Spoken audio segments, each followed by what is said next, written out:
Hola, hola, otra vez. Y última vez, ya. Si esta no agarra, si con esta no agarra, mi lo voy, porque ya me tiene hasta el gorro esta cosa. Ya no sé qué hacer. A ver, ya no estoy transmitiendo desde la computadora, o sea, ahora estoy transmitiendo desde mi teléfono. Pero pareciera que, bueno, a través del teléfono no está tan mal la transmisión. Vamos a hacer la prueba nuevamente. Ya somos bien poquitos, que ya no tienen fe en mí. No importa, bueno, los que ya se conectaron, muchísimas gracias. No puedo ni siquiera leo mensajes, yo creo que no hay nadie.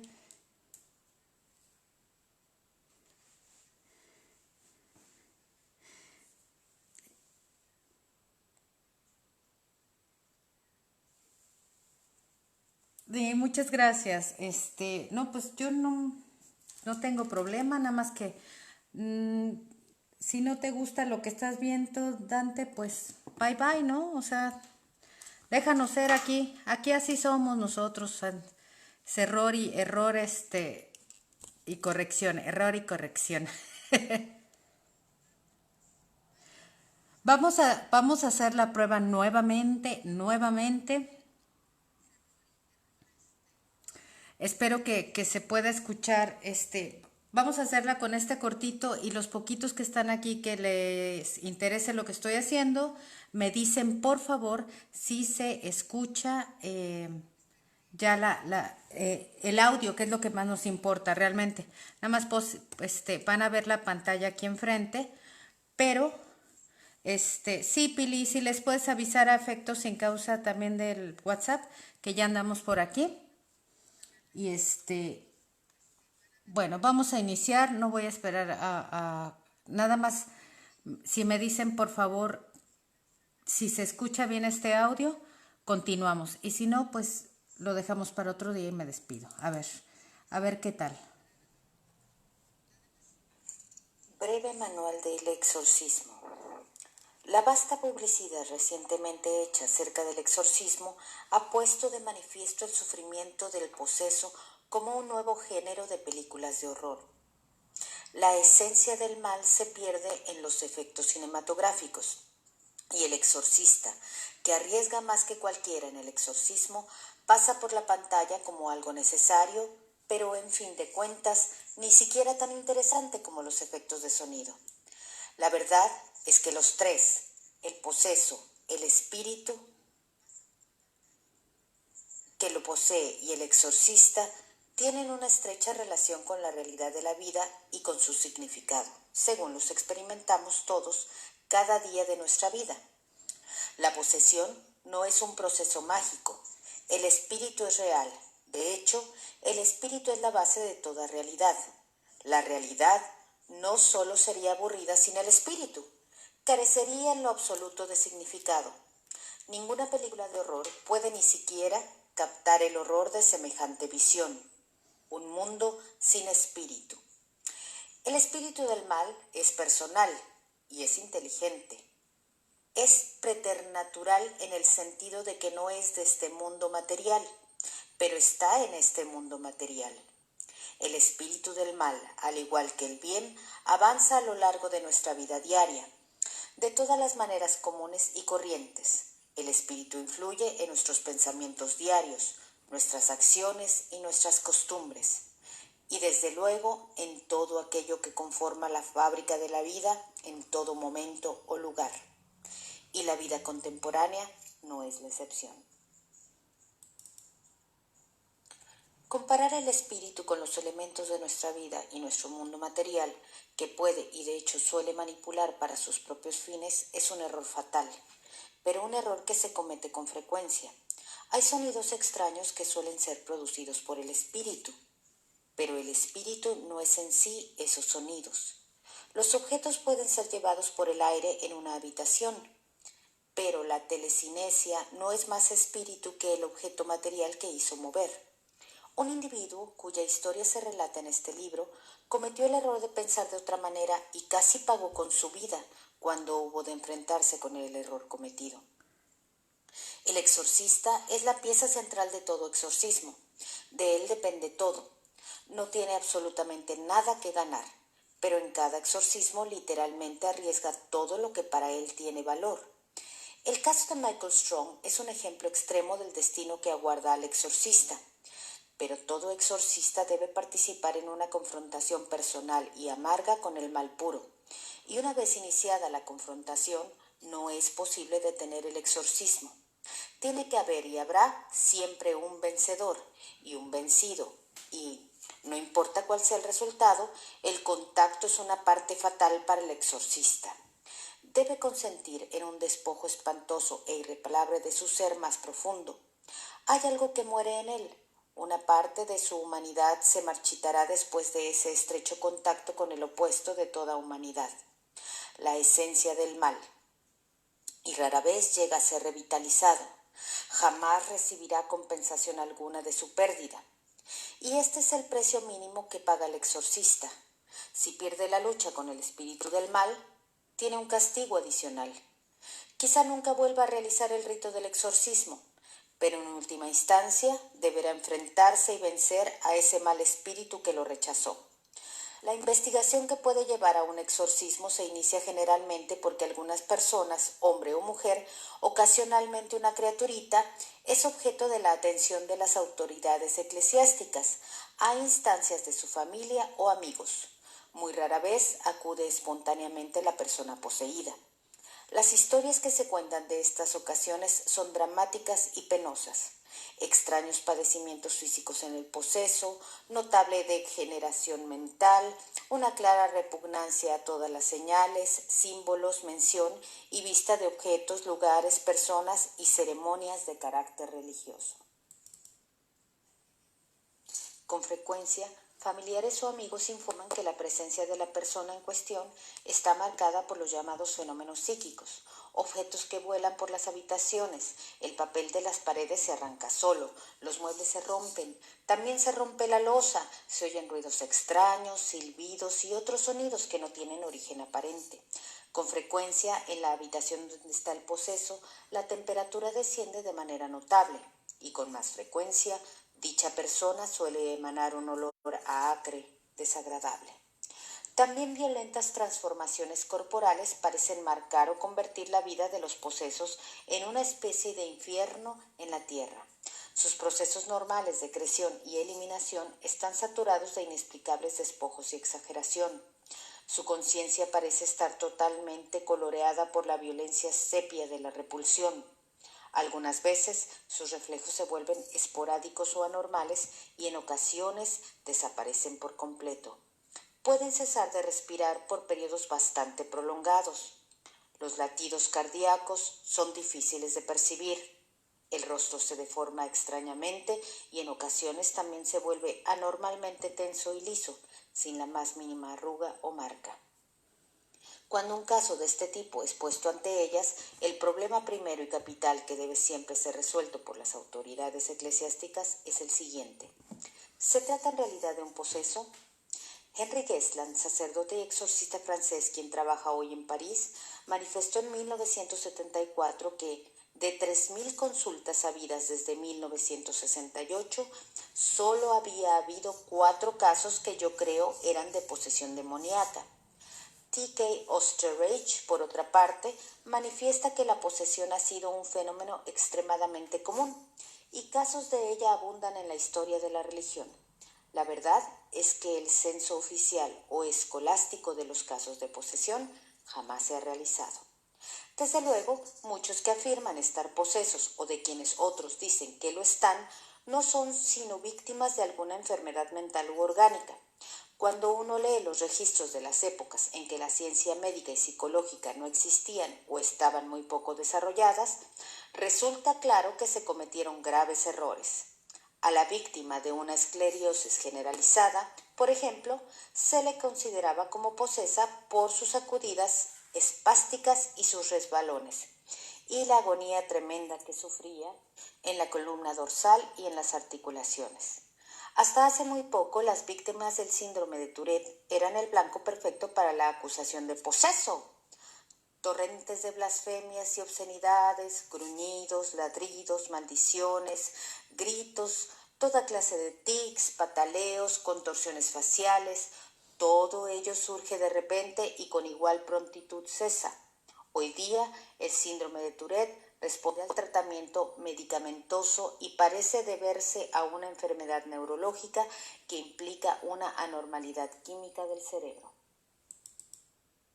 Muchas personas sufren de enfermedades hoy muy conocidas para nosotros como paranoia, la corea de Huntington, la dislexia, la enfermedad de Parkinson o incluso simples enfermedades de la piel, psoriasis, herpes 1 por ejemplo, que hacían que la gente que la padecía fuera calificada de posesa o por lo menos de tocada por el diablo. Hoy día, las autoridades eclesiásticas competentes insisten siempre en un reconocimiento médico completo de la persona que les es llevada para exorcizar, reconocimiento que debe ser realizado por doctores y psiquiatras reconocidos. Cuando algún sacerdote notifica a las autoridades diocesanas de un caso de posesión, el exorcista de la diócesis entra en escena. Si la diócesis no tiene un exorcista, se nombra a una persona o se le llama de fuera de la diócesis. Con frecuencia, el sacerdote que solicita el exorcismo probablemente habrá pasado por pruebas médicas y psiquiátricas a fin de allanar el escepticismo que habrá de encontrar en la mitra cuando presente su problema. Cuando el exorcista oficial se ocupa del caso, lo común es que ordene los exámenes y reconocimientos más completos realizados por peritos que conoce y de cuyo criterio sabe que puede fiarse. En los tiempos antiguos, un sacerdote solía ser encargado de la función de exorcista en cada diócesis de la Iglesia. Hoy día, esta práctica ha caído en desuso en algunas diócesis debido mayormente a que el número de casos de posesión de que se tiene noticia ha disminuido en los últimos 100 años. Pero en la mayoría de las principales diócesis sigue habiendo un sacerdote a cargo de dicha función, aun cuando quizá muy rara vez o quizá nunca le ponga en ejercicio. En algunas diócesis existe un acuerdo privado entre el obispo y alguno de sus sacerdotes a quien conoce y en quien mucho confía. El cargo de exorcista no es un cargo públicamente conferido.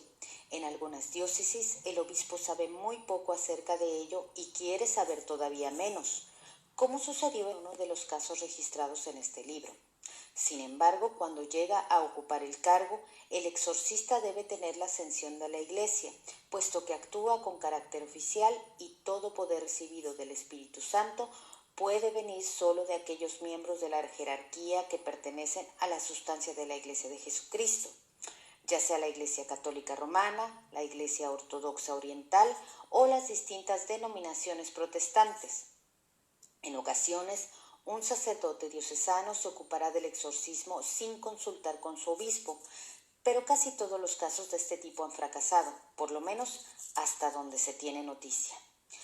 Tanto durante los reconocimientos previos como durante el exorcismo propiamente dicho, suele tenerse en cuenta que no existe ninguna aberración o anormalidad, ya sea física o psíquica, en la persona poseída, que no podamos explicar por medio de una causa conocida o posible de tipo orgánico. Y aparte de las pruebas médicas y psicológicas usuales, existen otras posibles fuentes de diagnóstico. Por débiles y preliminares que sean los hallazgos de la parapsicología, por ejemplo, podemos buscar en sus teorías de la telepatía y de la telecinesia una explicación de algunos de los indicios de posesión. La sugestión y la sugestibilidad, según las nombran los modernos psicoterapeutas, pueden explicar mucho más. Sin embargo, teniendo en mano los diagnósticos y opiniones de médicos y psicólogos, suele descubrirse con frecuencia que aún quedan márgenes de fluctuación. Psiquiatras competentes diferirán violentamente entre sí, y en psicología y medicina la ignorancia de las causas suele oscurecerse mediante nombres técnicos y jerga especial, que no son más que términos descriptivos. No obstante, los informes médicos y psicológicos se evalúan cuidadosamente y suelen tener fuerte influencia en la decisión final de si se debe o no proceder a un exorcismo.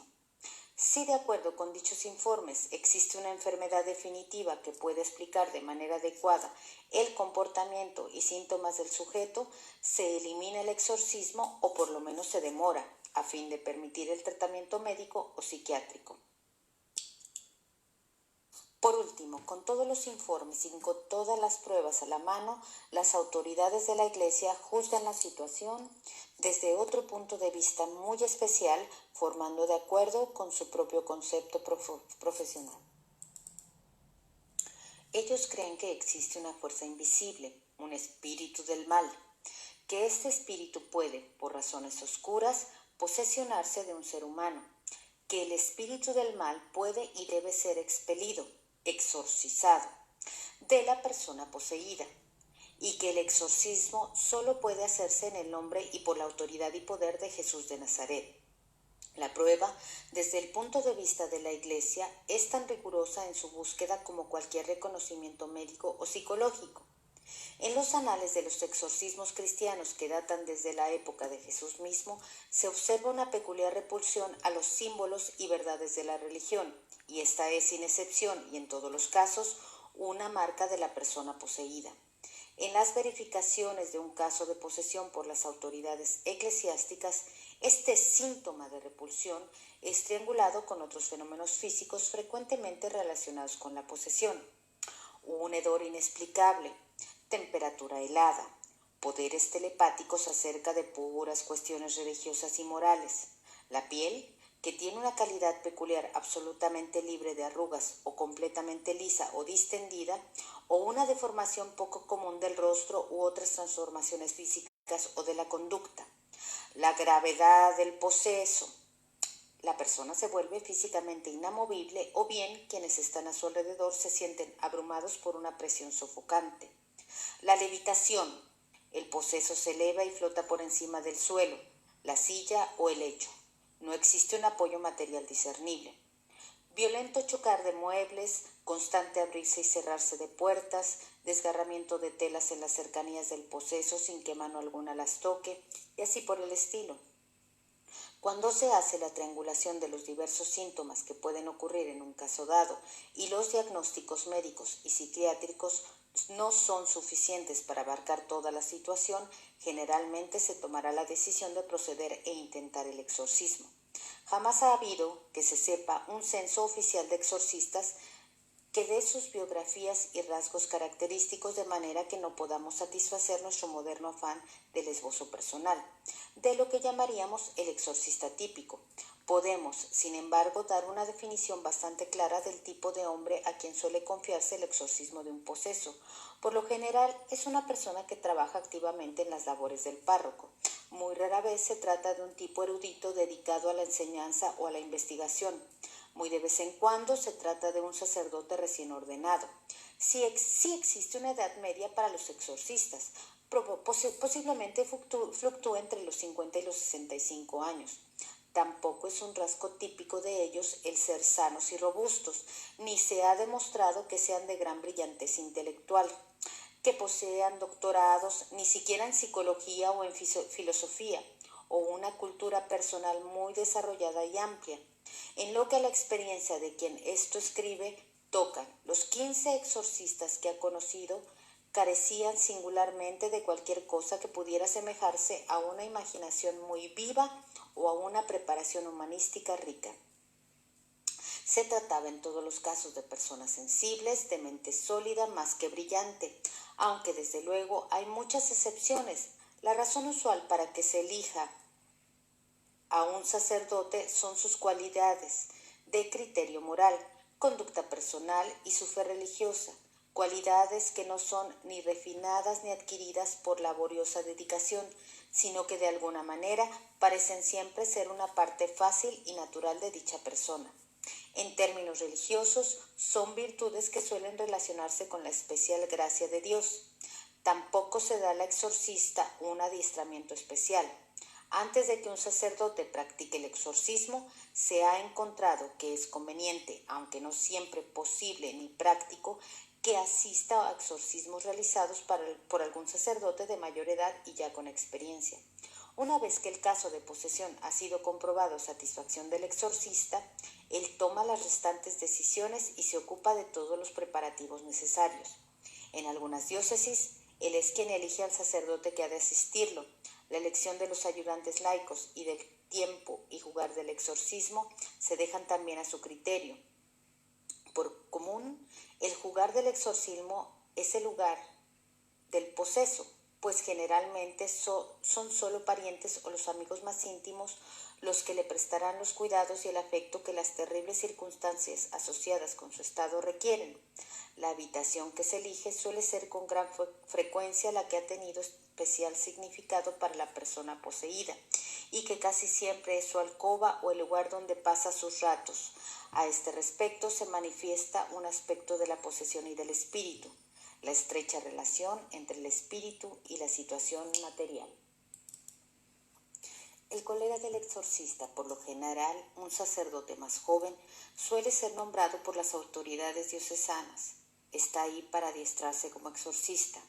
Seguirá las palabras y actos del exorcista, le advertirá si está cometiendo algún error, le ayudará si su organismo se debilita y lo sustituirá si acaso muere, sufre un colapso, sale huyendo o recibe una zarandeada física o emocional superior a lo que pueda soportar.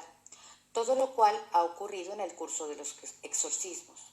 Los restantes ayudantes son laicos. Con frecuencia está presente un médico, puesto que todos los participantes están en peligro de tensión, choque emocional o daño corporal. El número de los asistentes laicos dependerá del grado de violencia que el exorcista espere. Generalmente es de 4. Desde luego en las regiones remotas o bien en las misiones cristianas aisladas e incluso algunas veces en las grandes ciudades no hay manera de conseguir ayudantes. Simplemente no hay ninguno disponible o no hay tiempo para echarse a buscarlo. El exorcista deberá realizar solo su labor. El exorcista aprende por experiencia lo que puede esperar en cuanto a conducta violenta y por su propia seguridad los posesos suelen tener que estar sujetos durante partes del exorcismo. Los asistentes deberán por tanto ser personas de gran fuerza física. Además, puede tenerse a mano una camisa de fuerza, aunque por lo general se usan correas o cuerdas. Corresponde además al exorcista asegurarse de que sus ayudantes no tengan conciencia de algún pecado personal en el momento del exorcismo, porque ellos también pueden esperar ser atacados por el espíritu del mal, aunque no tan directa y constantemente como el exorcista mismo. Cualquier pecado oculto servirá de arma. El exorcista deberá asegurarse hasta donde sea posible y de antemano de que sus ayudantes no se debilitarán ni se sentirán abrumados por la oscuridad del comportamiento o la vileza del lenguaje, que alcanza un grado más allá de todo lo imaginado. No pueden palidecer a la vista de la sangre, el excremento o la orina. Deben ser capaces de soportar los peores insultos y estar dispuestos a que se saquen a relucir delante de todos los presentes sus más oscuros secretos. Todo esto es común en los exorcismos. Se da a los asistentes tres reglas cardinales. Deberán obedecer al exorcista de manera inmediata y sin vacilar, por absurdas o crueles que puedan parecerles sus órdenes en el momento.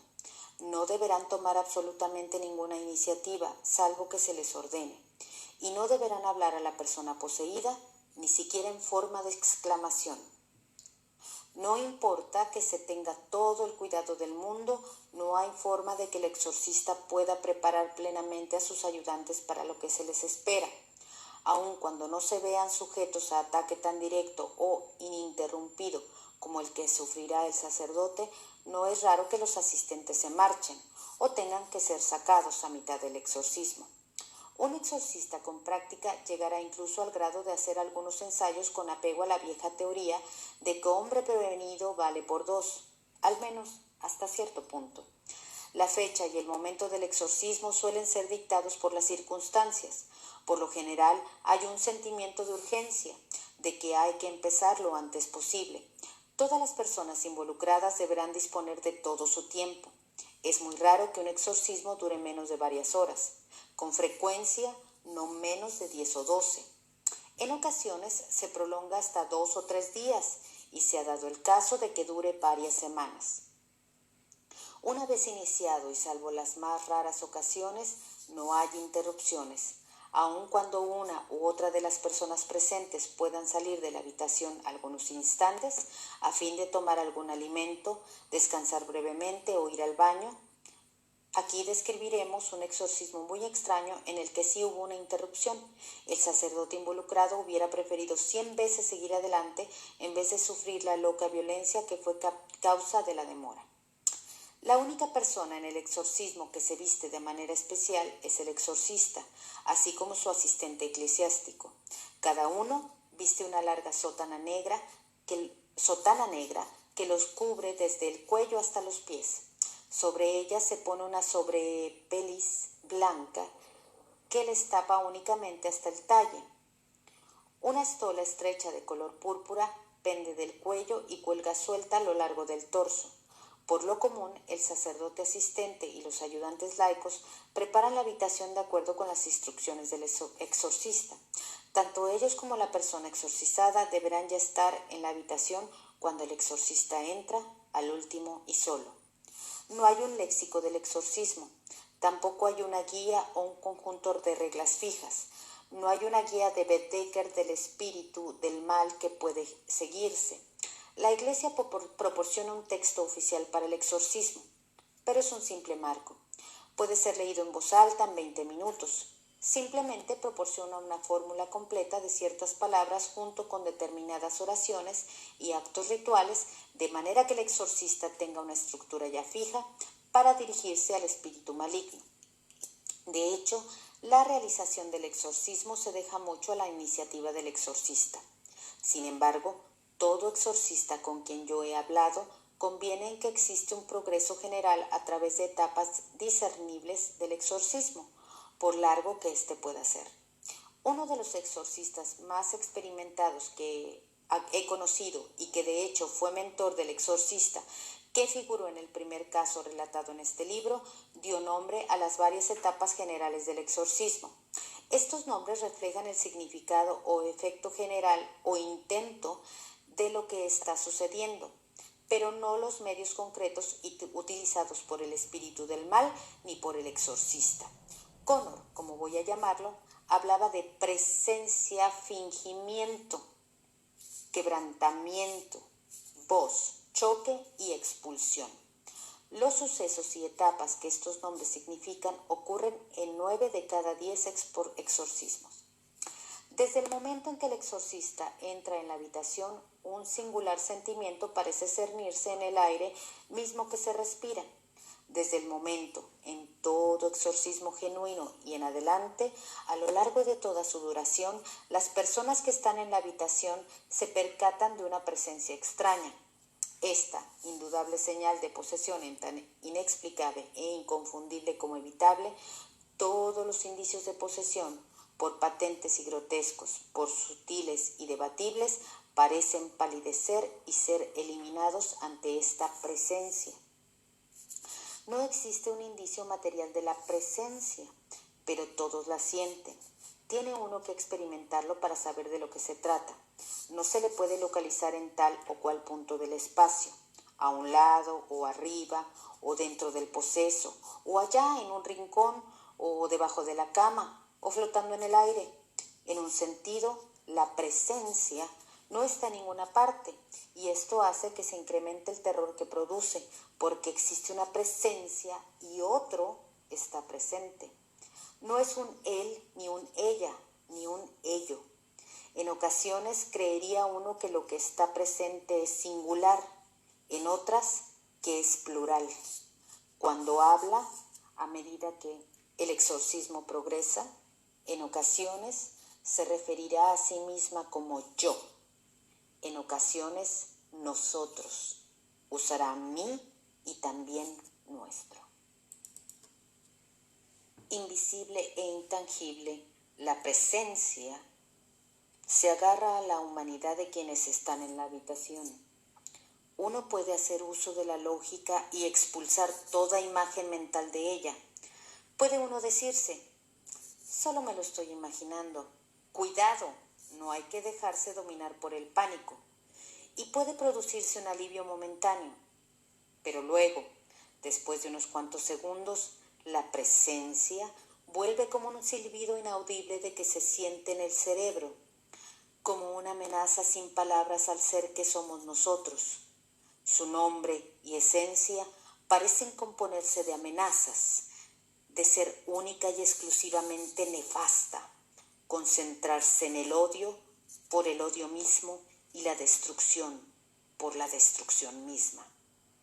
En las primeras etapas de un exorcismo, el espíritu del mal hará los mayores esfuerzos por ocultarse tras el poseso, por así decir, para parecer que es una y la misma persona y personalidad de su víctima. Tal es el fingimiento. La primera tarea del sacerdote es deshacer ese fingimiento, obligar al espíritu a revelarse abiertamente, a separarse del poseso y a dar su nombre, porque todos los espíritus que se posesionan tienen un nombre que generalmente, aunque no siempre, tiene que ver con la forma en que el espíritu trabaja dentro de su víctima. Cuando el exorcista pone manos a la obra, el espíritu maligno puede permanecer callado por completo, o bien puede hablar con la voz del poseso y emplear experiencias pasadas y recuerdos del poseso. Esto suele hacerse con gran habilidad, recurriendo a detalles que nadie, sino el poseso, podría reconocer. Puede ser realmente una actitud que desarme e incluso provoque lástima. Puede hacer que todos, incluyendo el sacerdote, sientan que es el sacerdote el villano que sujeta a una persona inocente a terribles martirios. Incluso los gestos y rasgos del poseso son empleados por el espíritu para ocultarse. En ocasiones, el exorcista no puede quebrantar el fingimiento durante días, pero hasta que se haga no podrá llevarse el asunto por buen camino. Si no logra quebrantarlo en lo absoluto, habrá perdido. Quizá otro exorcista que lo reemplace tenga éxito, pero él mismo ha sido vencido. Todo exorcista aprende en el curso del fingimiento que está tratando con alguna fuerza o poder que en ocasiones es intensamente astuto, en otras de suprema inteligencia y, en otras, capaz de la más grande estupidez, lo que nos hace preguntarnos acerca del problema del singular y del plural, y es tan peligroso como terriblemente vulnerable. Caso extraño. Mientras ese espíritu o poder o fuerza conoce algunos de los más secretos e íntimos detalles de la existencia de todos los presentes en la habitación, al mismo tiempo demuestra lagunas enormes en el conocimiento de las cosas que pueden estar ocurriendo ahí mismo en un momento dado. Pero el sacerdote no debe dejarse engañar por pequeñas victorias ni correr riesgos en la esperanza de que se cometan estupideces.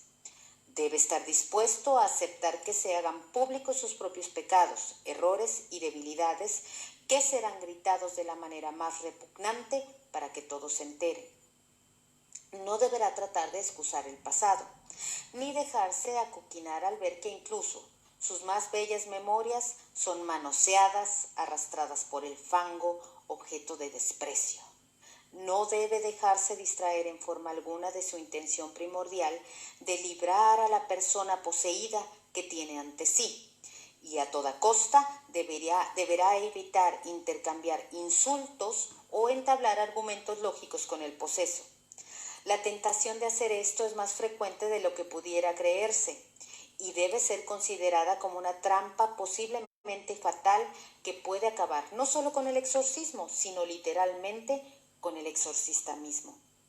En consecuencia, a medida que el fingimiento empieza a desmoronarse, el comportamiento del poseso se incrementa en violencia y repugnancia.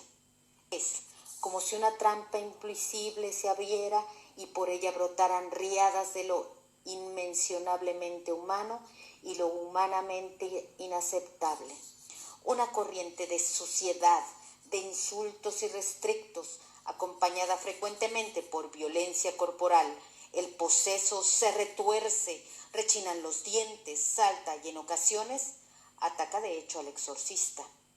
Los procedimientos entran en una nueva etapa a medida que se acerca el quebrantamiento y nos lleva a uno de los más sutiles sufrimientos que el exorcista deberá soportar: la confusión.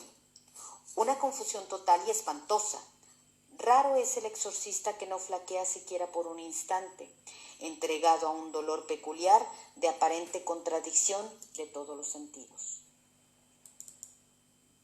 Sus oídos parecen oler malas palabras, sus ojos parecen oír ruidos ofensivos y alaridos obscenos, su nariz parece gustar una cacofonía de altos decibeles. Todos y cada uno de los sentidos parecen estar registrando lo que debería registrar cualquier otro de ellos. Todos y cada uno de los nervios de los espectadores y participantes se tensan y ellos luchan por controlarlos. El pánico, el temor de disolverse en la locura, se deja sentir en rápidas puñaladas asestadas a todos los que están ahí. Todos los presentes experimentarán este asalto violento, cada vez más duro, pero el exorcista es el que debe soportar la tormenta. Él es blanco directo de toda esta actividad. El quebrantamiento se logra en el momento en que el fingimiento se desmorona por completo. La voz del poseso ya no es utilizada por el espíritu. Si bien la nueva voz extraña puede o no salir de la boca de la víctima, en el caso de Thomas Wu, la voz extraña era emitida por la boca del poseso. Esa era la razón de que el capitán de policía se mostrara tan sorprendido. Con frecuencia, el sonido producido no se parece ni siquiera a un sonido humano. Durante el quebrantamiento, por vez primera, el espíritu habla del poseso en tercera persona, como un ente distinto. Por vez primera, el espíritu que lo posee actúa por cuenta propia y habla de yo o nosotros, expresiones que suele usar indistintamente y del mío y nuestro. Otra señal muy frecuente de que el quebrantamiento ha sido logrado es la aparición de lo que el padre Connor llamó la voz. La voz es un babel increíblemente perturbador y humanamente desconcertante. Las primeras sílabas parecen ser las de alguna palabra pronunciada en forma lenta, con lengua estropajosa, algo así como una cinta grabada que se pasa a otra velocidad. Está uno tratando de captar la palabra y una capa de frío temor se ha apoderado ya de uno. Sabemos que este sonido es extraño, pero nuestra concentración se ve sacudida y frustrada por una inminente gama de ecos, de voces pequeñas, agudas, que repiten cada sílaba a gritos, en suspiros, con risas, con burla, con quejidos. Tan juego como es pronunciada. Todo ello golpea nuestro oído en tanto que la voz extraña procede, sin apresuramiento o pronunciar la siguiente sílaba, que entonces deberemos tratar de captar mientras adivinamos qué decía la primera que se nos escapó. Para entonces, las minúsculas y penetrantes voces ya han alcanzado a la segunda sílaba, y la voz ha procedido a pronunciar la tercera sílaba, y así sucesivamente. Si el exorcismo ha de proseguir, es necesario silenciar la voz, y se requiere un enorme esfuerzo de voluntad por parte del exorcista en directa confrontación con la voluntad extraña del mal, para acallarla. El sacerdote debe controlarse a sí mismo y conminar al espíritu, primero, a que se calle y luego a que se identifique de manera clara. Como en todas las cosas que tienen relación con el exorcismo de un espíritu maligno, el sacerdote de esta orden, por su propia voluntad, pero siempre en nombre y con la autoridad de Jesús y de la Iglesia, hacerlo en su propio nombre o valiéndose de una supuesta autoridad propia, sería invitar al desastre personal. El poder puramente humano, sin adornos y sin ayuda, no puede enfrentarse a lo preternatural. Conviene recordar que cuando hablamos de lo preternatural no estamos hablando de los llamados espíritus chocarreros. Por lo común, cuando llegamos a este punto y la voz muere, el exorcista se siente afectado por una tremenda presión de carácter francamente oscuro, desconocido. Es la primera manifestación exterior de una colisión directa y personal con la voluntad del reino, el choque. Todos sabemos por experiencia personal que no puede haber una lucha de voluntades sin que exista un contacto sentido e intuitivo entre dos personas. Existe una comunicación en dos sentidos que es tan real como una conversación en palabras. El choque es la médula de una comunicación especial y terrible, el núcleo de esta singular batalla de voluntades entre el exorcista y el espíritu del mal. Por doloroso que pueda ser para él, el sacerdote debe de buscar el choque, debe provocarlo. Si no puede enfrentar su voluntad con esa cosa perversa y forzarla a enfrentar su propia voluntad en contra de la suya, entonces el exorcista habrá quedado derrotado. La cuestión entre los dos, entre el exorcista y el espíritu, poseedor de aquella persona, es muy sencilla. ¿Logrará el total antihumano invadirlo y posesionarse de todo? ¿Logrará esa cosa ruidosa, inmisericorde, saltar por sobre ese estrecho borde donde el exorcista mantiene su terreno y se lo tragará también a él? ¿O bien, contra toda su voluntad y protestando, sujeto por una voluntad mayor que la suya, unidireccional, se detendrá, se identificará, cederá, se retirará, desaparecerá para volatizarse en ese foso desconocido del ser al que no hay ninguna persona que desee ir? A pesar de toda la presión a la que se ve sujeto y de la magnitud de su humana agonía, si el exorcista ha llegado hasta aquí, debe presionar para alcanzar el fin perseguido. Ha ganado un punto en su ventaja. Ya ha logrado que el espíritu del mal se salga del cuerpo que lo albergaba y que se manifieste por su propia cuenta. Si hasta ese momento no lo ha logrado, deberá finalmente obligado a dar su nombre. Y entonces, según creen algunos exorcistas, el exorcista debe de buscar la mayor información que pueda obtener, porque de algún modo, según se ha percatado los exorcistas, mientras más se vea obligado a revelar el espíritu del mal durante el choque y su secuela, más segura y fácil será la expulsión llegado el momento. Forzar una identificación tan completa como sea posible es quizá señal de dominio de una voluntad sobre otra. Es de capital interés especular acerca de la violencia provocada por el exorcismo, luchas corporales y mentales tan extremas que pueden ocasionar la muerte. ¿Por qué ha de luchar así el espíritu? ¿Por qué no marcharse e invisible, introducirse en alguna otra persona o en algún otro lugar? Porque el espíritu mismo parece sufrir en estas batallas. Una y otra vez, en todos los exorcismos, ocurre una cosa muy curiosa relacionada con el espíritu y el lugar. Ese extraño problema mencionado anteriormente en relación con la habitación elegida para el exorcismo. Cuando Jesús expulsaba a los espíritus inmundos, esos espíritus mostraban preocupación por el sitio a donde podrían ir. En caso tras caso, así como en los varios exorcismos relatados en este libro, los espíritus se lamentan y preguntan con voz dolorida: ¿a dónde iremos? También nosotros hemos de poder poseer nuestra habitación. Incluso el ungido nos dio un lugar en los cerdos. Aquí no podemos permanecer más tiempo. El mal espíritu, habiendo encontrado un albergue en quien consintió en alojarlo, no parece estar dispuesto a ceder su sitio tan fácilmente.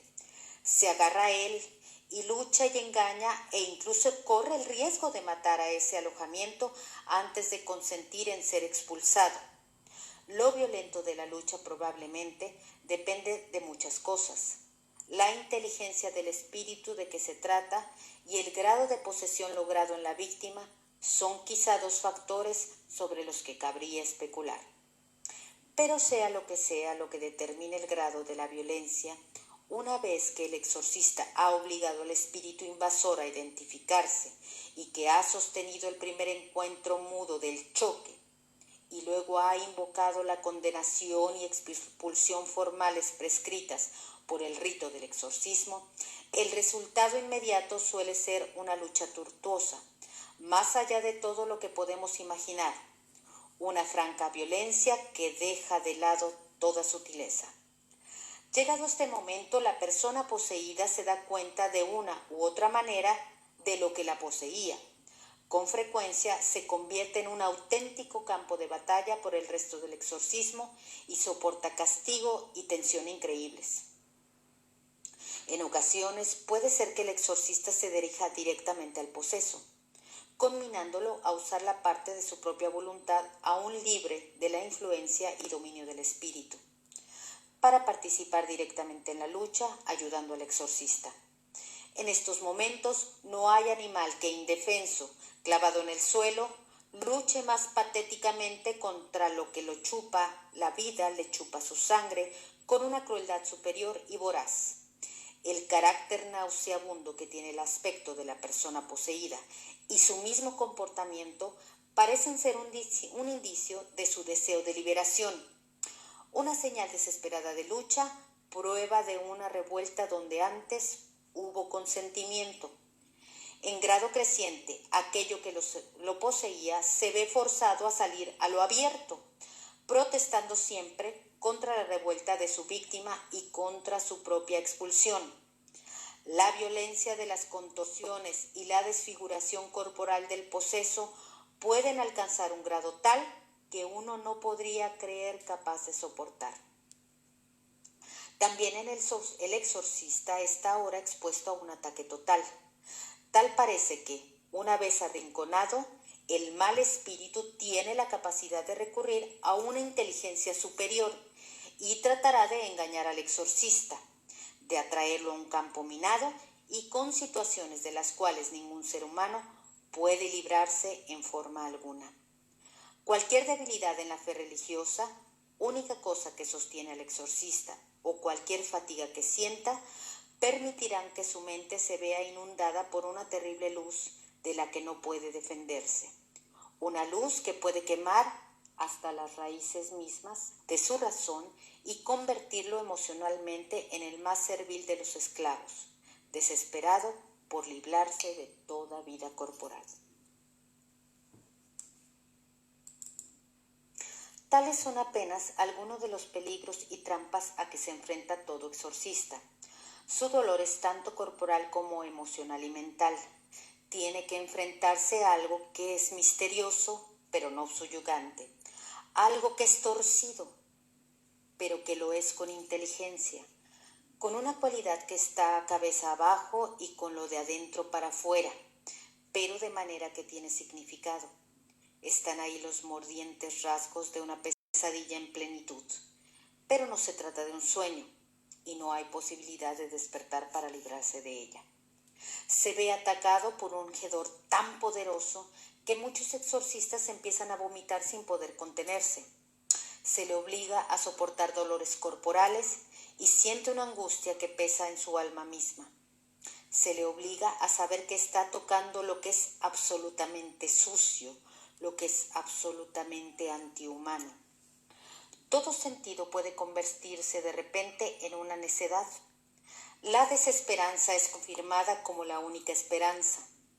La muerte, la crueldad y el desprecio se convierten en algo normal. Todo lo que sea grato o bello es una pura ilusión. Nada, según parece, fue alguna vez justo en el mundo de los hombres. Se encuentra en una atmósfera más estrafalaria que la de cualquier manicomio. Sí, a pesar de sus emociones y sus imaginaciones y de su cuerpo, todos ellos atrapados aún en medio del dolor y la angustia, sí, repito, a pesar de todo eso, la voluntad del exorcista se mantiene firme durante el choque. Lo que hace es acercarse a su función final en esta situación. como testigo humano autorizado de Jesús, porque no es por mérito ni fuerza alguna suya, ni por privilegios propios que finalmente conminará al espíritu malvado a desistir, a ser desposeído, a marcharse y dejar en paz a la persona poseída. Y si el exorcismo tiene éxito, esto es lo que sucede. Cesa la posesión. Todos los presentes se dan cuenta de un cambio producido a su alrededor. La sensación de una presencia cesa repentina y totalmente. Algunas veces se escuchan voces que se alejan u otros ruidos. En ocasiones, solo un silencio absoluto. Puede ocurrir que la persona que estuviera poseída se encuentre al final de sus fuerzas. Otras veces despertará como de un sueño, de una pesadilla o de un estado de coma. Hay también veces en que la víctima recordará mucho de todo aquello por lo que ha pasado, pero también se dan casos en que no recuerda absolutamente nada. Pero no es este el caso del exorcista, ni durante ni después de su espeluznante trabajo. Lleva consigo dudas que lo martirizarán, conflictos amargos que no se pueden confiar a familiares, ni amigos, superiores o terapeutas. Sus heridas personales están más allá del alcance de las palabras de consuelo y mucho más hondas de lo que puede alcanzar cualquier idea consoladora. No comparte su castigo más que con Dios, pero incluso esto tiene la máscula de una singular dificultad, porque es una comunicación que se realiza por medio de la fe y no mediante un encuentro cara a cara. Es solo en esta forma que tales hombres, al parecer personas comunes y corrientes, logran preservar el curso de los días de quieto horror y las noches de insomnio y vigilia que pasan durante años después, como precio de su éxito, como recordatorio constante de que en una época otro ser humano fue rescatado porque ellos voluntariamente incurrieron en el enojo directo del odio vivo.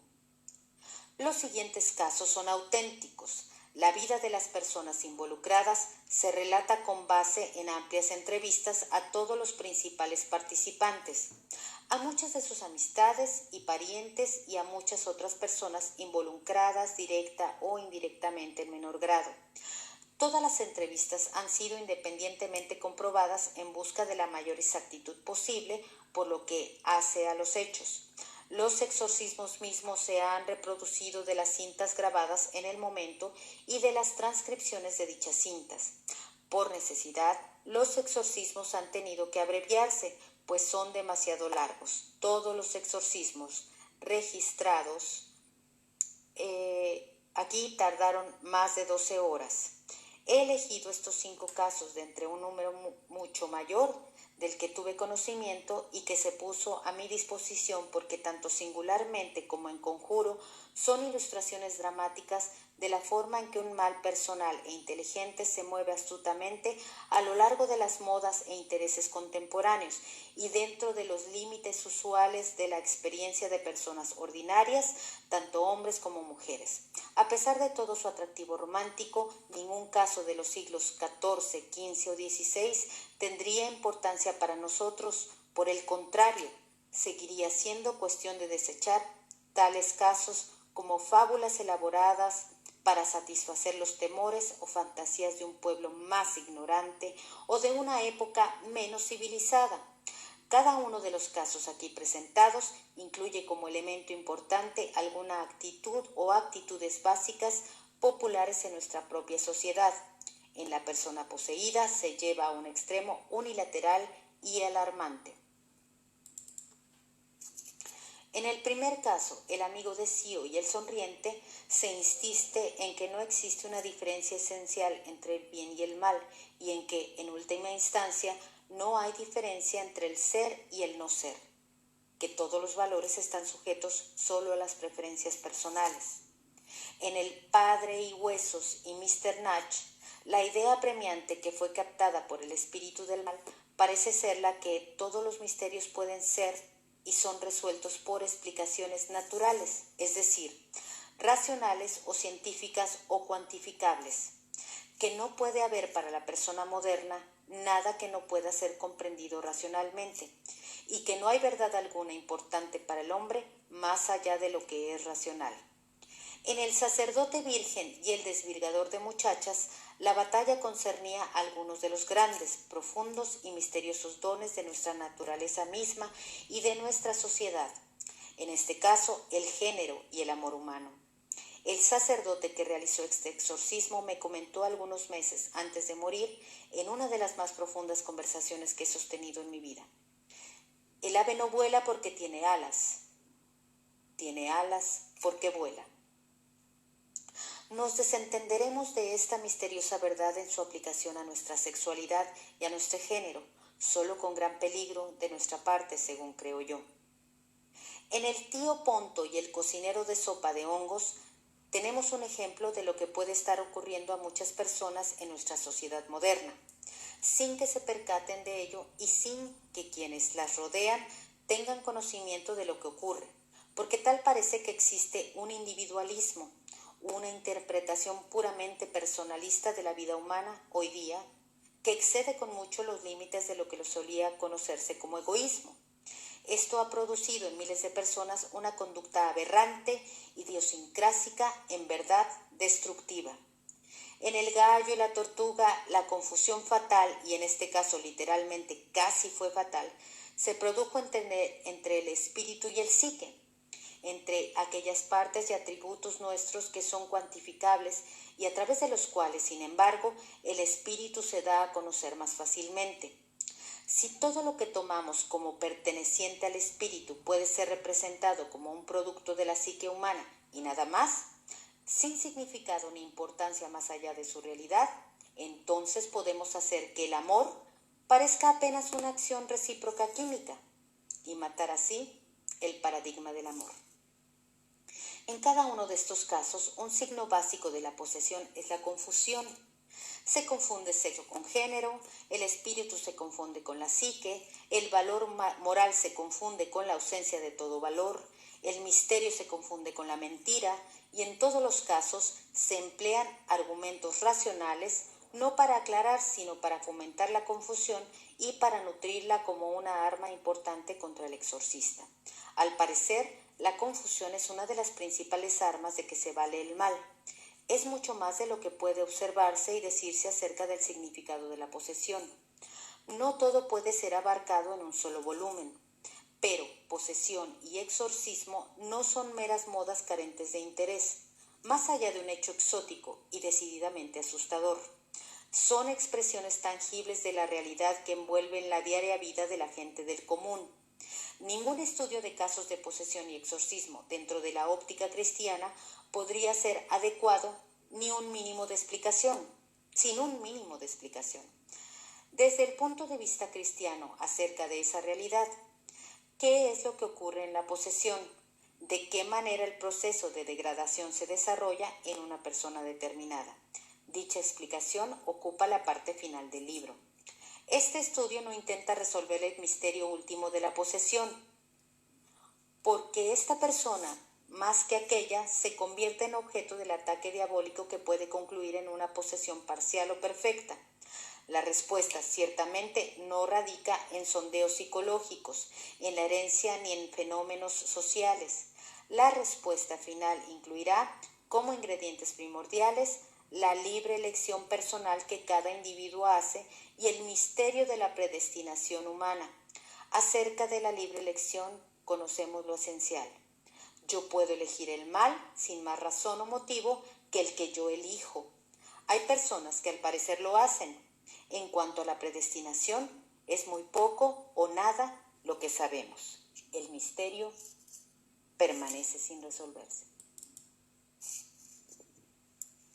Todos los hombres y mujeres que han figurado en los 5 casos aquí relatados son personas a las que yo conozco, que me brindaron su absoluta cooperación, a condición de que su identidad y la de sus familiares y amigos no fuera revelada. Por tanto, todos los nombres y lugares han sido alterados, así como otros posibles indicios, a fin de oscurecer la identidad. Toda semejanza entre los casos aquí relatados y cualesquiera otros que pudieran haber ocurrido es accidental y una mera coincidencia. Bueno, pues quiero ofrecer una disculpa porque siento que esta transmisión no está al 100 como a mí me gusta, pero pues dadas las circunstancias de problemas con el internet, con la computadora, con el teléfono, con las grabaciones, pues traté de hacerlo mejor. Espero que haya quedado un poquito claro. Sé que tuve errores de pronunciación, pero que no comprometían el párrafo en sí. El libro es un poquito complicado en cuanto a algunos párrafos, les soy muy honesta, pero bueno, eso es cómo este señor Malachi eh, transcribe lo que el padre, el exorcista, percibe en un exorcismo. Yo les agradezco muchísimo que me hayan acompañado. Fue un poquito largo, pero abarcamos todo el capítulo que era importante y yo espero que hayan entendido esta narración, que yo sé que no es la mejor, pero la hice con mucho, mucho cariño para la gente que está siguiendo este proyecto. Yo prometo que trataré de dar mi mejor esfuerzo para equivocarme menos, pero saben que es bien difícil, de verdad. Mi admiración para la gente que de verdad trabaja y se dedica a esto de los audiolibros, porque no es nada fácil. Esto más o menos ustedes lo escucharon, fue unos 45 minutos, 50 de grabación, pero a mí me representó casi 3 horas. Entonces, había momentos en que estaba grabando perfectamente, ya llevaba una grabación de 15 minutos y al final se me trababa todo, o los perros ladraban, o sonaba el teléfono y había que volver a empezar. Entonces, dadas las circunstancias, decidí que dejarlo con los errores, porque finalmente, aunque sí se notan, y ustedes pueden escuchar en la grabación que hay un momento en que me trabo y es porque estoy distraída, es porque estoy leyendo, pero también estoy viendo que los perros van a ladrar o que van a correr o que va a pasar algo, y inmediatamente que uno se distrae comienzan los errores. Entonces, pues ya saben que aquí en la casa pues uno es ama, ahora sí que ama de casa, limpiando, haciendo, y aunque yo me siente y trate de concentrarme, pues siempre hay un distractor. Trataremos que cada vez sea el menos, y como les digo, no soy profesional, pero pues me resultó sumamente interesante ver el punto de vista de un exorcismo desde el exorcista, todo lo que tiene que hacer, todo lo que aparentemente pasa. Y me interesó mucho saber que de 3,000 casos que se tenían registrados, a lo mucho 4 se consideraron realmente que pudieran ser tratables como exorcismo, lo cual volvemos a lo mismo. Si ustedes más o menos lograron entender mi narración, Tourette, epilepsia y todas esas enfermedades que hace algunos años desconocíamos, y que sobre todo Tourette, este síndrome de Tourette, que es estas personas que lo padecen, que tienen problemas de lenguaje, que son muy dados a decir insultos, blasfemias, se alteran, se alteran con mucha facilidad, de repente se enojan, se ríen. Este síndrome de Tourette se confundía muchísimo con una posesión. Afortunadamente, con los avances de la ciencia, con estas ya definiciones de síndromes que todos los días aparecen, de verdad, todos los días aparecen síndromes nuevos que el ser humano desgraciadamente padece, y que en muchos años atrás se confundía con una posesión, ¿no? Alguna infección en la piel, alguna situación de ataques de epilepsia o lo que fuera, terminaba pues sin una explicación científica, y terminaban por simplemente decir, ¿sabes qué? Pues es una posesión, ¿no? En ese tiempo también habría que considerar que la iglesia pues no tenía todos estos requerimientos que ahora tiene y que a través de estos documentales que hemos visto juntos o que les he recomendado, que la propia iglesia pone, ¿no? Alguien que llega a la iglesia y que dice, oigan, estoy poseso, pues ya no es nada más métete y vamos a rezarte y todo, ¿no? Antes de eso tiene que haber un estudio psicológico, psiquiátrico, todo un historial médico para que la gente pueda, pues para que vean realmente la iglesia, que todo eso ya se descartó la situación médica, ya se descartó la situación mental y luego ellos además tienen peritos calificados que son de su confianza para poder ver si los documentos que están llevando, si el caso que están presentando es válido para ellos. Entonces, es bien importante, independientemente de que esto sea como yo digo que este libro, no estoy muy segura porque, como ustedes, si ya vieron este documental de Malachi Martin, pues tiene sus pros y sus contras, ¿no? Tiene sus seguidores y tiene sus haters. Entonces, sin embargo, es muy interesante ver los dos puntos de vista y nos permite pensar realmente de todos estos videos que aparecen en internet, y el jefe no me va a dejar mentir, todos a través de muchos años. Yo he visto infinidad de videos en internet o que la gente nos ha hecho el favor de llegar. En este caso, ahora hablamos de efectos sin causa, pero en años anteriores, pues yo tenía la fortuna de tener un programa de televisión donde también nos hacían llegar muchos videos de la gente, ya saben, esos videos caseros que supuestamente uno toma con celular o con estas cámaras que antes estaban muy de moda, y yo no puedo ninguno. De hecho, yo en mis archivos y en los que perdí, porque también perdí mucha información, una vez que nos retiramos del programa, que decidimos dar por terminado este programa de televisión, yo perdí mucha información porque pues ya saben, éramos tantos en el equipo, tantos los que producíamos, tantos los que hacíamos muchas cosas que se fueron perdiendo. Yo supongo que parte de mi familia tiene todos estos videos. Parte del material, cuando Luis falleció, también se extravió. Él tenía unos videos muy interesantes de unos niños en Monterrey, de unos fantasmas en Monterrey. Y bueno, todo esto se fue perdiendo, pero yo no tengo en mis recuerdos ni en mis archivos un solo video que realmente yo considere que es una posesión real.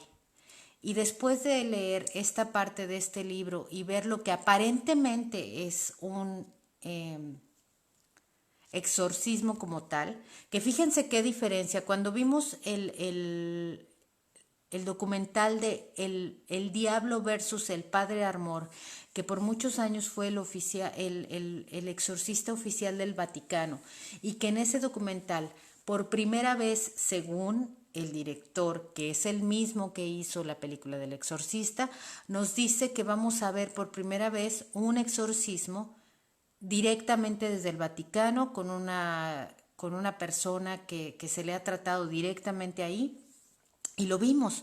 Y vimos qué tipo de exorcismo es. Efectivamente coincide ahora comparando con lo que acabamos de escuchar que dice el padre Malachi Martin, que es una posesión, y vean que son dos mundos totalmente distintos, ¿verdad? En el video del padre Amor, la iglesia dice que todo lo que vemos en las películas no tiene absolutamente nada de realidad. Y el exorcismo que nos enseñan en este documental, ustedes pueden ver a una persona que está sentada, le está rezando el padre, efectivamente hay un grupo que está haciendo el soporte emocional y de oración.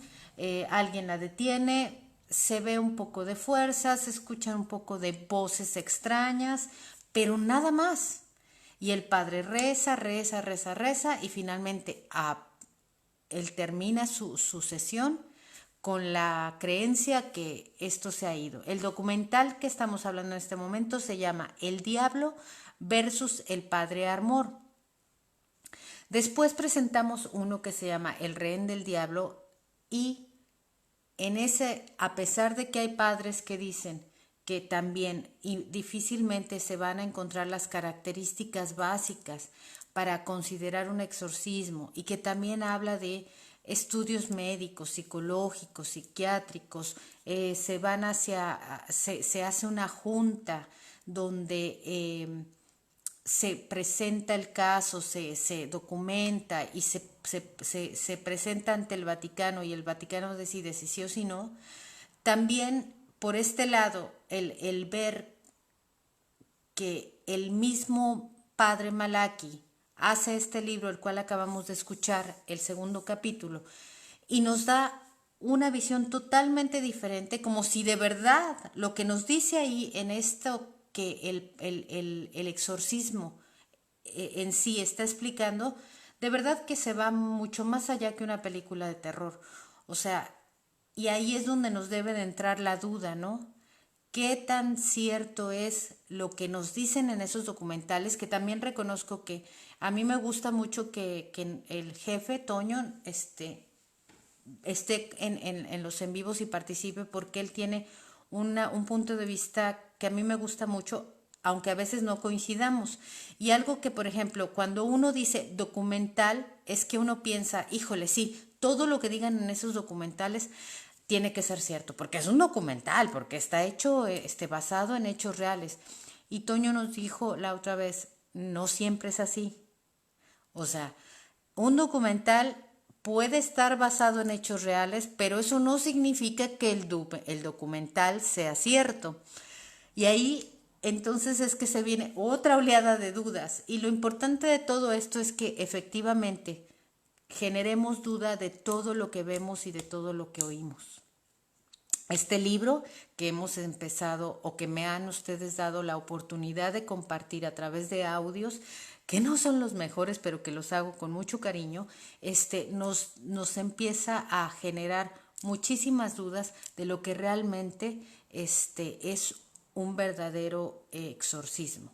Si comparamos, como les digo, los dos documentales del Padre Amor, que nos enseña en teoría un exorcismo oficial de esta señora, y vemos algo muy simple, ¿no? O sea, yo realmente, ahora que lo volví a compartir con ustedes, vi a esta señora, la voz, la inflexión de la voz, como siempre les hemos dicho, este tipo de voces que le salen a ella, que pudiera parecer que son dos o tres voces diferentes, el cuerpo puede, las vocales pueden, nuestra garganta, a través de las cuerdas vocales, puede hacer dos o tres voces a la vez. Y esto queda muy claro si ustedes ven el documental también de los 25 años de la película El Exorcista, que le hace la entrevista a todas las personas que participaron en la producción de esta película, y cómo generaron ellos las escenas donde la niña está poseída y las voces que salían de esta niña. Y ellos explican claramente que el cuerpo, nuestro cuerpo humano, es capaz de generar entre dos y tres voces si se educa la voz, si se educan las cuerdas vocales, si se educa el glotis, de forma que puedas generar estas voces. Y eso fue lo que hicieron. Tenían una actriz especial a la que, aparte de que podía manejar muy bien su garganta, le dieron cigarros, le dieron café, le dieron helados, combinaban lo frío con lo caliente, la hicieron que fumara como loca, y hubo un momento en que la voz ya le salía, pero natural, y fue el momento en que ellos tomaron para grabar las voces cuando esta chica del exorcista está poseída. Entonces, todo esto, más que tratar de verdad convencer a la gente de que existen en verdad los exorcismos, es más bien efectivamente escuchar estas partes de quien supuestamente ha estado en este tipo de eventos o de fenómenos o como le quieran llamar, y comparar y cuestionarnos. Realmente ustedes en la vida hemos tenido muchas, en todos estos en vivos que hemos hecho a veces y sobre todo los jueves de Noche de Relatos, hemos tenido infinidad de personas que nos han comentado que han conocido a alguien que ha estado poseído. Entonces, esto es bien interesante para nosotros porque nos permite, como les digo, conocer en teoría lo que los padres en sí se supone que hacen o ven cuando están en una posesión, en un evento de exorcismo, y realmente analizar y decir, después de todo lo que he estado leyendo o todo lo que he estado escuchando o todos estos documentales que hemos estado viendo, realmente mi comadre estaba embrujada, mi comadre estaba poseída, mi sobrino estaba poseído. O sea, esto nos hace cuestionarnos y empezar a abrir los ojos para todas esas personas, para todos esos padres que en ciertos estados de la República se convierten en exorcistas, ¿no? Y que hacen estos exorcismos masivos que para mí, como yo les decía la vez pasada, se me hacen sin sentido porque además cada exorcismo debería de ser un caso especial y debería ser tratado pues de forma individual, ¿no? Ahorita que escuchamos que escuchamos los audios, claramente el margen de verdad que la iglesia considera un exorcismo es prácticamente nulo. Si estamos hablando de alrededor de 3,000 casos en un periodo como de 10 años, o no recuerdo, más o menos desde 1976 hacia no sé cuándo, ahorita checaremos en qué año se imprimió por primera vez la primera edición de este libro, pues realmente es nada, es el 0,0001% tal vez, si consideramos que 3,000 y solo han considerado así entre 3 y 4 casos de exorcismo, pues realmente sí estamos muy lejos de todos estos videos que aparecen en YouTube, de todas estas investigaciones de exorcismos que se dan en todos lados, de estas misas que se dan en ciertas partes del país, donde se supone que masivamente desexorcizan a todo mundo. Y entonces esto nos permite abrirnos la mente y decir, a ver, es verdad, o sea, probablemente sí, pero no todo lo que estamos viendo es real, no todo lo que estamos escuchando. Y aún así, a pesar de que esto es un libro o estos documentales están supuestamente avalados por padres que han estado en el Vaticano, habría que cuestionarlos, ¿no? Me dio mucho gusto que Toño siempre es una persona a la que yo respeto muchísimo y de alguna manera me haya dicho, a ver, también los documentales pueden tener un poco de drama, hacerlos más dramáticos, hacerlos más interesantes para el público. Entonces, un documental está basado en hechos reales, pero eso no significa que lo que tú estés viendo sea lo que pasó, ¿no? Entonces, igual, como les digo, nos abre otra gama enorme de preguntas y cuestionarnos de verdad qué es lo real y qué no es real. Yo les quiero agradecer muchísimo. Sé que este en vivo estuvo realmente muy atropellado. Me siento insatisfecha porque a mí me gusta, bueno, a efectos sin causa realmente, nos gusta siempre presentar lo mejor en calidad, en imágenes, en todo lo que hacemos lo mejor posible. Y esta vez todo estaba en mi contra y quiero ofrecerles una disculpa por cada tropiezo de palabras que, aunque las conocemos, pocas veces las pronunciamos y entonces obviamente viene el atropello justo en el momento, así como que dices, ya voy bien, ya voy bien, ya voy bien, y tómala, ¿no? Pero como les decía, lo dejé así porque sentí que no comprometía el texto y pues yo espero que haya sido de su interés. Recuerden que esto que estamos haciendo es el audiolibro de un libro que se llama precisamente igual que el documental, El Rehén del Diablo. Y si hay algunas cosas que no son muy entendibles, ahí sí, pues lo estoy leyendo literal como está impreso y pues sí siento que hay algunas frases que están así como que dices, ¿what? O sea, ¿qué quiso decir el autor?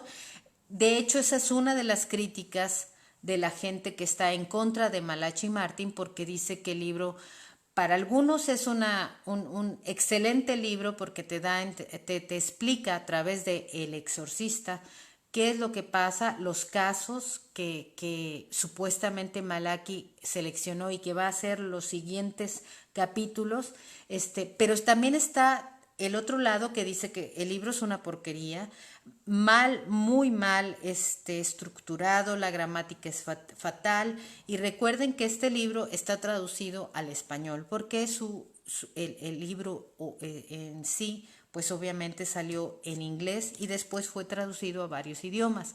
Entonces, lo que yo leí, de lo que me hago responsable es de la inflexión, de la intención, de la pronunciación, con muchísimo gusto. Ahí sí, pues ahí me disculpo si en algún momento me atoré, pero en cuanto a lo que se leyó es lo que está en el libro. Y sí hay un momento que yo tuve que leerlo como 2 veces para decir, ¿qué es lo que está diciendo? ¿No?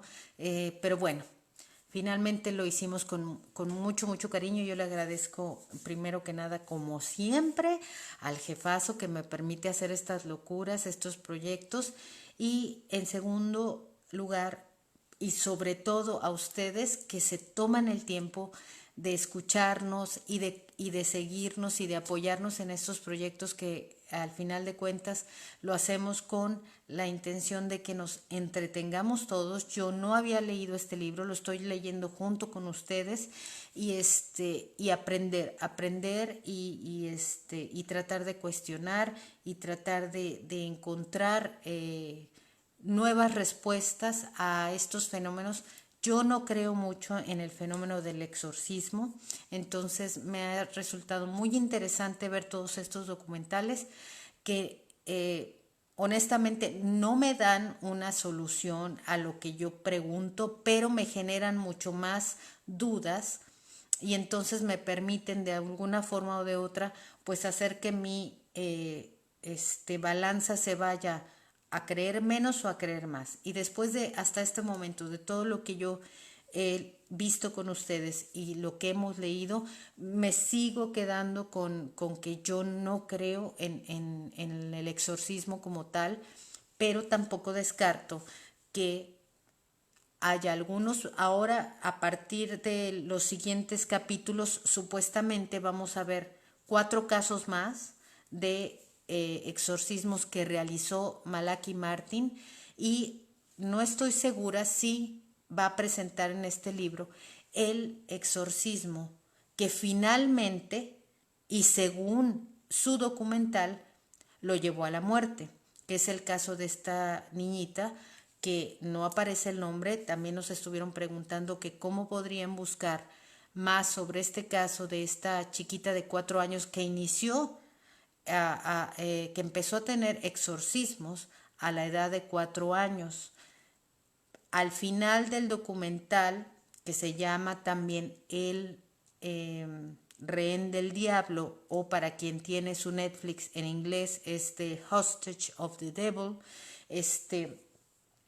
para el final de ese documental decían que la niña ya tenía 8 años y no habían podido, pues a través de los exorcismos, sanar a esta pequeña que aparentemente y según ese documental pues seguía con una posesión, ¿no? Entonces finalmente ustedes tienen la última palabra. Yo lo que sí es que me comprometo a mañana grabar como más tranquila, como más relajada, y obviamente la práctica pues va haciendo que uno mejore, ¿verdad? Seguramente para el último capítulo ya seré yo, pero bueno, una erudita de los audiolibros. Pero bueno, sé que la gente que me sigue, nos sigue más bien en este proyecto, es gente que nos aprecia muchísimo y sabe que pues lo hacemos con mucho cariño, más que con profesionalismo, que tratamos, ¿verdad? Porque siempre tratamos de ofrecerles en esta página lo mejor que podemos hacer, ¿verdad? Entonces, los próximos capítulos prometo tratar de no, tropezarme tanto y ojalá pueda yo contar con su presencia. Miren, disculpen que haya sido nada más poner aquí el cuadro, porque miren, estoy en imagen porque ni el audio me daba. O sea, de esas cosas que dices, hoy no quiere ni el teléfono ni nada, iba a ser un audio, pero no me dejaba, no me salía la opción y ya no quise cerrar el teléfono, ya no quise hacer nada, entonces dije, vámonos en vivo y como pueden ver, ahí nada más agarré mi cuadrito de efectos sin causa y lo puse y yo sé que no está bien, que se ve la patada y la imagen, pero bueno, por lo menos a nuestro fantasmita que nos acompaña siempre y que es nuestro logotipo de momento oficial, bueno, pudimos escucharlo. Y bueno, esto se queda aquí en la página. Para los que quieren escuchar desde el principio, pues nada más busquen audiolibro capítulo 1, este es audiolibro capítulo 2 y en lugar de decir manual de exorcismo sería transmisión atropellada, pero con mucho cariño. Recuerden que mañana, jueves, si todo va muy bien, es noche de relatos. Yo los espero a las 10:30 de la noche. Espero que me deje transmitir sin problemas. 10:30 de la noche y yo espero ya tenemos un nuevo WhatsApp porque pues el otro ya lo dimos de baja y ya tenemos un nuevo WhatsApp para que nos marquen, para que nos cuenten sus historias, para que nos den su opinión. También se vale que nos marquen y nos digan, oye Marisela, he estado leyendo, he estado escuchando el audiolibro, me parece genial o no me parece genial. Hemos estado viendo los documentales o las películas que nos han sugerido tanto Toño y tú, y yo opino esto, yo opino lo otro, o salúdenos, o estamos abiertos a la comunicación de cualquier forma. Así que muchísimas gracias. También estén pendientes. El jefe anda bien activo, ya sea aquí en Efectos Sin Causa, ya sea en Tony López, ya sea en su YouTube. Así que estén muy, muy al pendiente de transmisiones porque él está en un proyecto maravilloso y para los que han seguido sus transmisiones también, ya está arriba en la plataforma de YouTube el siguiente capítulo de ese proyecto en el que ha participado, que está sensacional, así que búsquenlo, denle like, apóyenlo para que se siga generando actividad en YouTube. A veces anda transmitiendo por allá, a veces anda transmitiendo por Tony, a veces anda transmitiendo en efecto, entonces anda muy activo, entonces hay que apoyarlo porque no saben, o sea, de verdad hace él unas transmisiones maratónicas y pues lo menos que podemos hacer los que podemos es apoyarlo en tiempo, escuchando, porque además la verdad es que han estado súper interesantes, ha entregado material sensacional. Recuerden que él es especialista en transcomunicación y nos ha enseñado unas psicofonías padricísimas que tenía ahí guardadas del año pasado y las ha estado analizando. Entonces, pues no queda más que apoyarlo porque la verdad es que vale la pena y nos enseña cosas muy padres. Entonces estén al pendiente. Él es a través de la página o de algún anuncio iremos informando dónde andamos cazando a Jimmy también para que hagan la autopsia, que ya la extrañamos muchísimo. También Lu ha andado medio ocupadita, pero ya esperamos que pronto esté nuevamente en su sección y mientras pues nos tendrán aquí tanto al jefe como una servidora. Yo, como les digo, el jueves punto 10:30 de la noche, 4:30 tiempo mío para que nos hagan el favor de compartir sus historias o lo que opinan sobre estos documentales y estos audiolibros que con mucho gusto presentamos.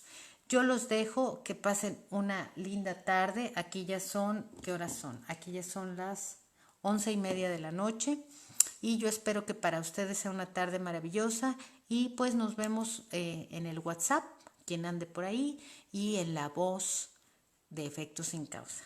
Mi nombre es Marisela Baselismaki y agradezco infinito su tiempo, su paciencia. Hoy todas las transmisiones fueron como 5, todas las borré y la única que se queda es esta. Y pues esperamos que sea de su agrado. Muchísimas gracias a todos. Nos vemos, besitos, bye bye. Hasta mañana. Adiós. Ay, ay, ay.